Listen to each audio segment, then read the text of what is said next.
નમસ્કાર દર્શક મિત્રો, ગુજરાત પ્લસ ન્યૂઝમાં આપ સૌનું હાર્દિક સ્વાગત છે।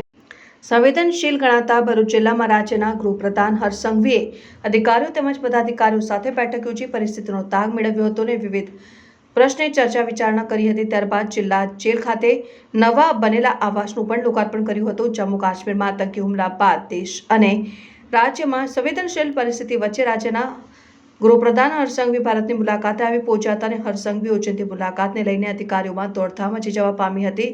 ગૃહપ્રધાન હર્ષ સંઘવીએ ભરૂચમાં વહીવટીતંત્ર, પોલીસ અધિકારીઓને ચૂંટાયેલા પ્રતિનિધિઓ સાથે બેઠક યોજાઈ હતી। આ બેઠકમાં ભરૂચના ધારાસભ્ય રમેશ મિસ્ત્રી, વાગરાના ધારાસભ્ય અરુણસિંહ રણા, જંબુસરના ધારાસભ્ય ડી.કે. સ્વામી, ઝઘડિયાના ધારાસભ્ય રીતેશ વસાવા, ભરૂચ જિલ્લા પંચાયતના પ્રમુખ મહેન્દ્રસિંહ વાસદિયા, ભરૂચ જિલ્લા ભાજપના પ્રમુખ પ્રકાશ મોદી, કલેક્ટર ગૌરાંગ મકવાણા, જિલ્લા પોલીસ વડા મયુર ચાવડા સહિતના અધિકારીઓને પદાધિકારીઓ ઉપસ્થિત રહ્યા હતા। ભરૂચ જિલ્લો અતિ સંવેદનશીલ માનવામાં આવે છે, ત્યારે તાજેતરની સ્થિતિનો તાગ મેળવવા ગૃહમંત્રી હર્ષ સંઘવીએ અધિકારીઓ તેમજ પદાધિકારીઓ સાથે ચર્ચા વિચારણા કરી હતી અને આ સાથે જ ભરૂચ જિલ્લા જેલ ખાતે જેલના સિપાહી તથા સ્ટાફ માટે 18 કરોડના ખર્ચે નવનિર્માણ પામેલ 61 આવાસનું પણ તેઓના હસ્તે લોકાર્પણ કરવામાં આવ્યું હતું।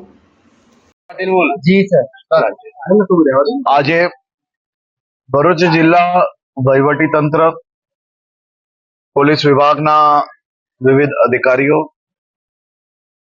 ચૂંટાયેલા પ્રતિનિધિઓ અને સૌ લોકો સાથે બેસીને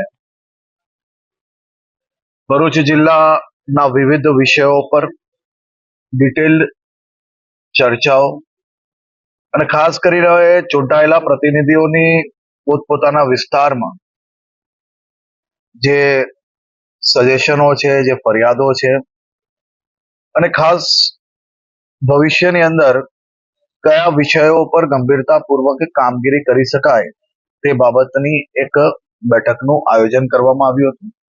સાથે સાથે ભરૂચ જિલ્લા જેલ વિભાગના આજે રહેણાંક મકાનોના લોકાર્પણનું બી એક કાર્યક્રમનું આયોજન કરવામાં આવ્યું।